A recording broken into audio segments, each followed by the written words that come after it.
and then by Sunday drifted into the northern half of the Middle East, and it's Jerusalem that's caught some quite poor weather over the last 12 hours or so. They've had some snow. The colder air started across Turkey, where they had no higher than -7 yesterday, Thursday, and that colder air has sunk south, and we have around about 30 centimetres of lying snow in Jerusalem right now.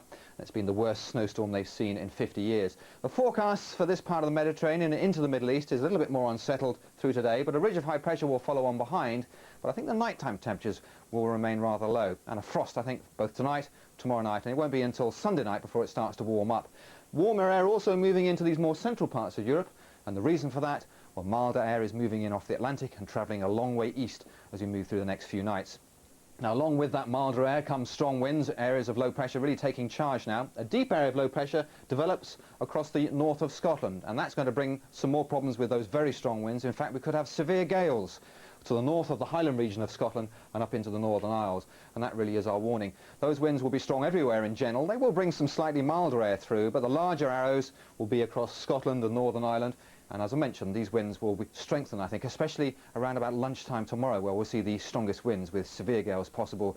Gusts maybe as much as 50, 60 miles an hour, even higher than that. They could be as much as 80 miles an hour. So that's our main warning, our weather watch for a large part of the United Kingdom through tomorrow. It will be windy. The severest gales, though, likely in the north of Scotland from Saturday morning onwards.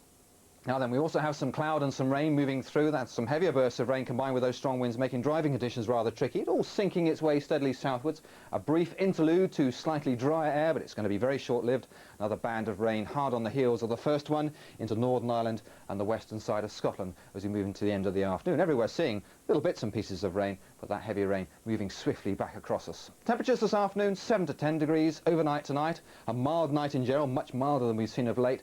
Perhaps as no lower than 7 or 8 degrees in some of the more central areas. And then the weekend forecast, well, there's going to be certainly plenty of wind around through tomorrow. Some wintry showers up over the high ground in Scotland, but the wind a real feature, and there'll be more rain around as well. So wet and windy. Bye for now.